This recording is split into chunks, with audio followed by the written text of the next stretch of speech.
Che, 1000 segundos, ya. Ahí, ya. tenemos tantas cosas que hablar con Gabriel Ursúa, decano de la Facultad de Psicología y nuestro panelista de Viernestar. ¿Cómo estás, Gabriel? ¿Tanto tiempo? Bien. Sí, eso estaba pensando. Han pasado semanas. Han pasado semanas, pero mandaste un muy buen representante la última vez. Mandé a Javier. Sí, estuvo un muy grande, buena. Javier Estuvo Piñera. muy buena la conversación con Javier. Saludos para Javier, quiere escuchar, dijo según él. Sí, y bueno, y recuerden que pueden revisar todas las conversaciones previas que hemos tenido Sí. en este panel, tanto con Rodrigo Abed como con Gabriel o con Javier en este caso, en nuestro canal de YouTube y también en nuestra página radio.unidad.cl, que cumplimos 4 meses la próxima semana. Mira. Y tenemos novedades para contarles cuando Bueno. tengamos 4 meses. Oye, vamos a hablar de inteligencia artificial y salud mental por varias razones. Una, que quizás es la más dolorosa, ¿no? Es el caso de Adam Rain, un joven de 16 años que se suicidó y que hoy día, a partir de que la familia demandó a OpenAI, que son quienes manejan ChatGPT, tenemos acceso a algunas de esas conversaciones. Y la verdad es que, claro, las respuestas de la inteligencia artificial son ultra victimizantes. Y claro, la familia está diciendo que la empresa se debería ser responsable. Y yo quería compartirte la respuesta que sacó OpenAI. Y la compañía reconoció fallas a través de un comunicado público. El modelo no se comportó como debía en situaciones sensibles. Para la empresa lo que sucedió es una anomalía. Aunque hace tiempo se ven vínculos cada vez más íntimos entre jóvenes y adultos con máquinas.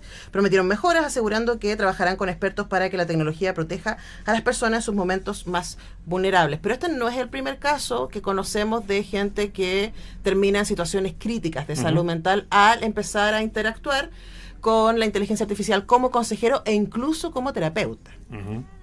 ¿Qué tenemos que decir respecto a ese escenario? Muchas cosas. Inquietante. Vamos.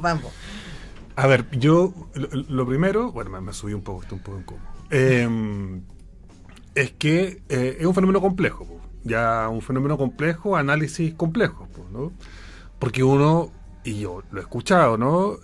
Incluso en medios de comunicación, ¿no? La culpa de la autoeliminación de este chico es de la inteligencia artificial, ¿no? Por tanto, ¿qué ocurre? Empezamos a demonizar, Sí. ¿no? Y eso yo creo que es un error, ¿sí? Y es un error importante. Claro, nadie se suicida porque la inteligencia artificial... Y tampoco él nunca le dijo que se suicida. No, y de hecho si tú miras un poco con cierto detalle el caso de este joven, ¿no? Y lo que había detrás, o de elementos que efectivamente están en la evidencia, que son gatilladores de crisis en salud mental, ¿no? Exclusión, ¿no? Hay la mediación parental también, conversaba con un colega justamente ayer, bien compleja en ese sentido. Entonces, primero, las cuestiones no son causa-efecto, ¿no? Las relaciones humanas no son causales, no son complejas, pues son recursivas, son rizomáticas en ese sentido.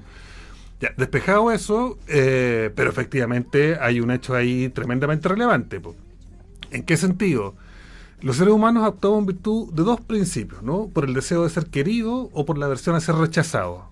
Esa cuestión de psicología social de los años 40 y opera hoy día, y va a operar mañana, y operó ayer, y es así, ¿no? Y lo que la inteligencia artificial hace, ¿no? Es te ofrece una posibilidad de contacto sin cuestionamiento. Exacto. Alguno, ¿no? Y esa cuestión Y es... disponibilidad total. Y disponibilidad 24/7 total, ¿no? En ese sentido es tremendamente fascinante, ¿no? Satisface tus deseos en ese sentido. Esa cuestión es ineludible. Tu deseo de conectar aunque no haya un otro real con quien estás conectando. Aunque no haya un otro real, y lo que ocurre en el decurso de esa relación es que el otro ya da lo mismo si es una máquina, si es un ser humano, ¿no? Interactúo y ocurren fenómenos ahí con tu dimensión subjetiva súper potente. Y por otro lado, y que sería súper interesante discutirlo, y por lo que te decía antes de iniciar, es que hay muy poca alfabetización digital y hay muy poca regulación ética al respecto de la inteligencia artificial en el diseño y en el desarrollo de la misma, ¿no? Y ahí hay un temazo, ¿sí? Hay un temazo que sabemos muy poco, ¿no?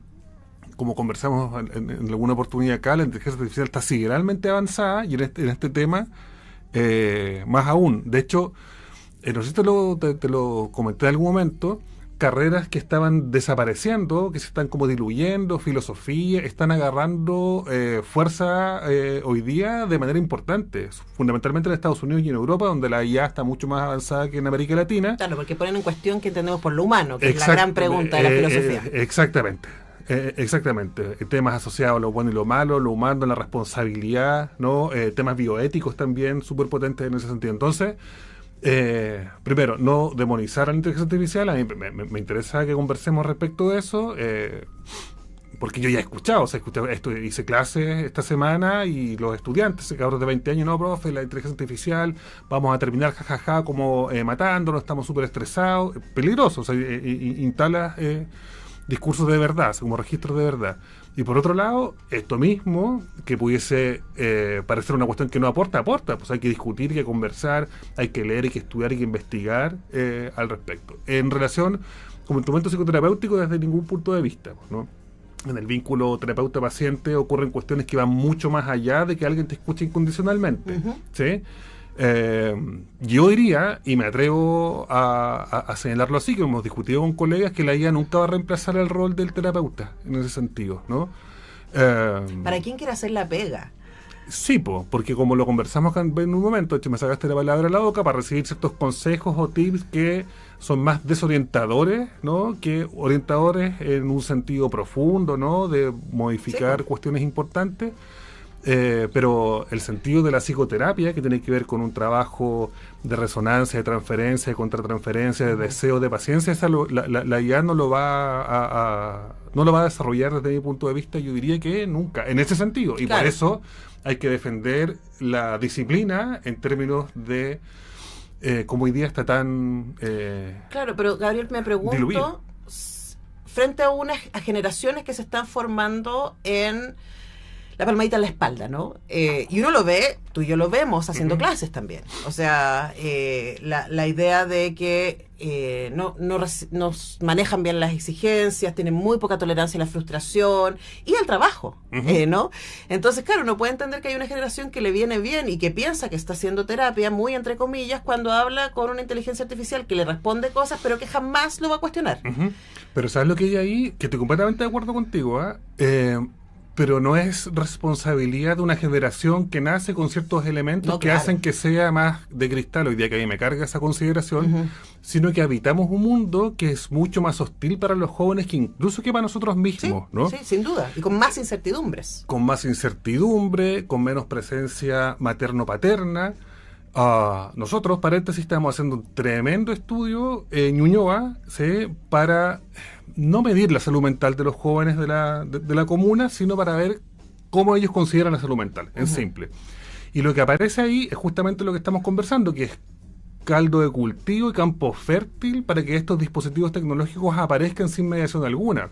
Escasa presencia materno-paterna, mucha competitividad, individualismo, incertidumbre, ansiedad, estrés crónico, una tremenda sobreexigencia en relación a lo académico, profesores que por otro lado que también están tremendamente, yo diría incluso algunos abatidos en términos de salud mental.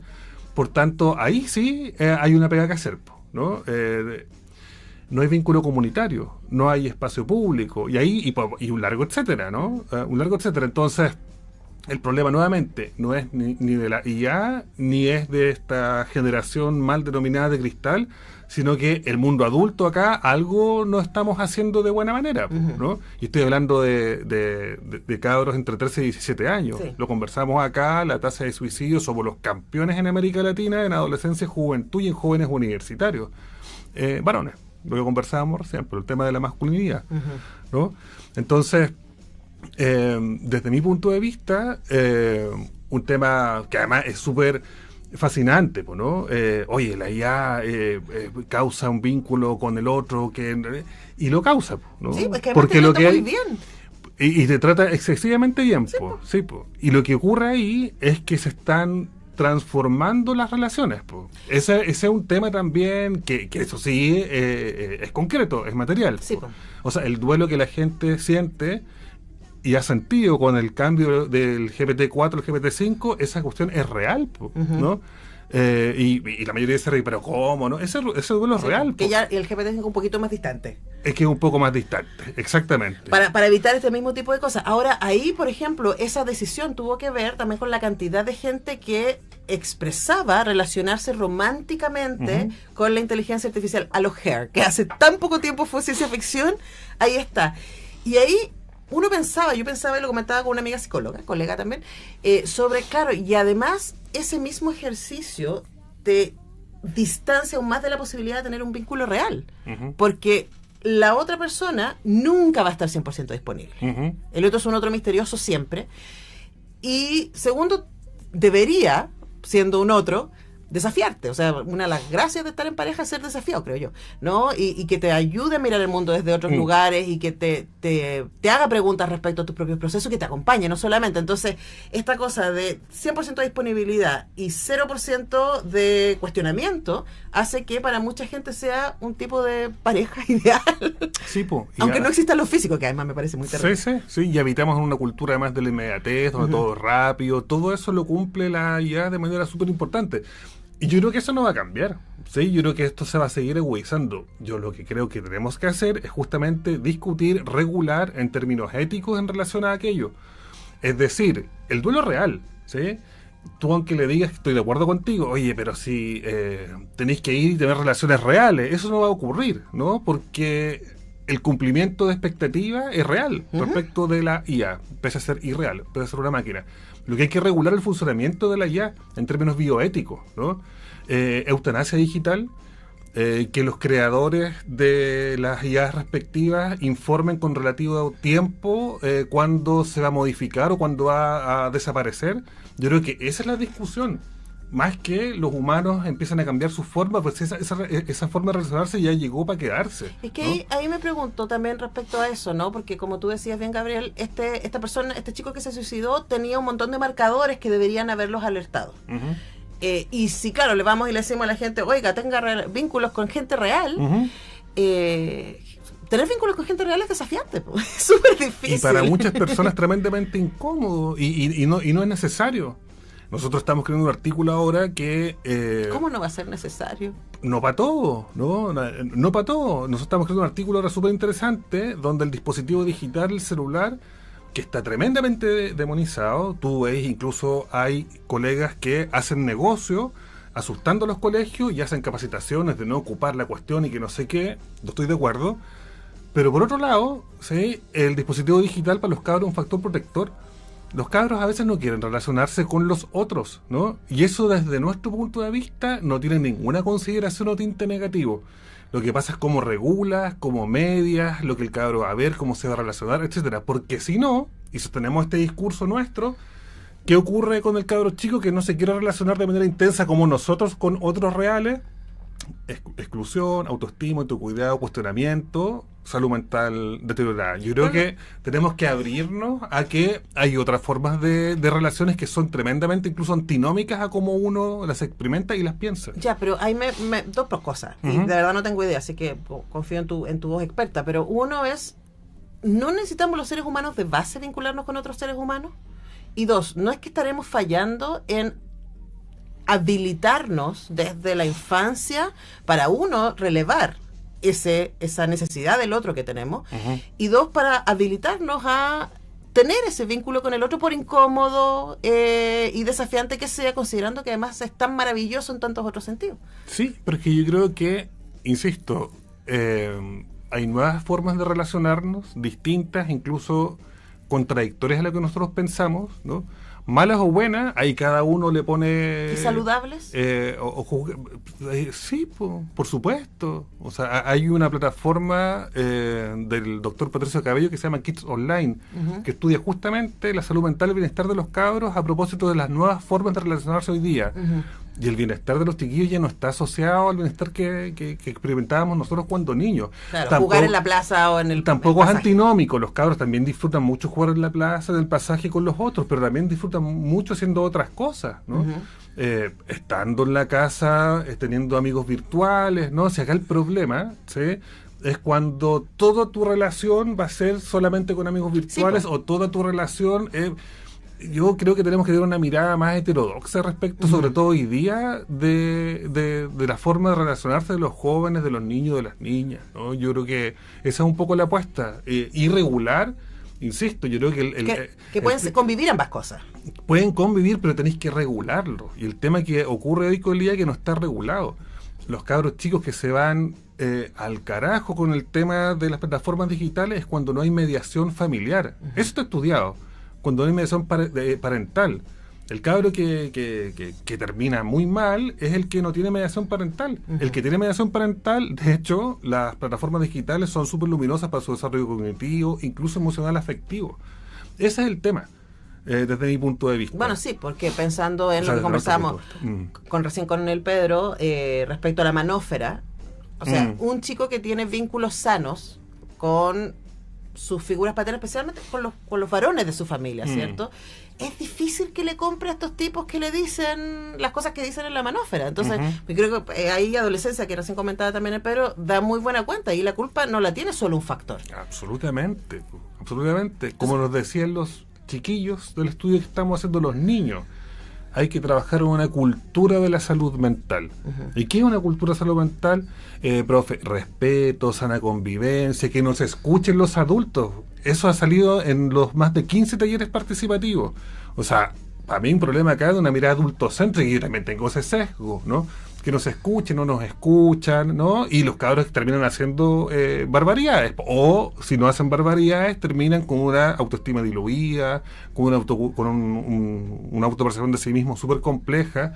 Yo creo que el cambio tiene que ser más bien cultural, que incluye la IA, e insisto sobre el tema. Yo creo que hay una discusión ética que no hemos dado al respecto, porque la IA, pese a ser una máquina, es generada por adultos, o sea, por adultos, por personas adultas, supongo, ¿sí? Sí, nosotros sabemos, por personas adultas que deciden modificarla, cerrarla, abrirla, y hay una discusión que no se ha dado desde mi punto de vista, ni necesaria ni suficiente. Sí, además yo creo, y me acuerdo de la entrevista que tuvimos con José La Cámara acá, que sacó este libro que se llama Adolescencia, y a mí me iluminó en algo que yo no había pensado, y les invito a que busquen esa entrevista en nuestro YouTube, respecto a también que decimos, ay, los adolescentes son tan complicados y tan difíciles, y bueno, tú tenías una hija adolescente, que te voy a decir. Pero dice, no le ponemos suficiente atención en que normalmente los padres adolescentes están en la crisis de los 40.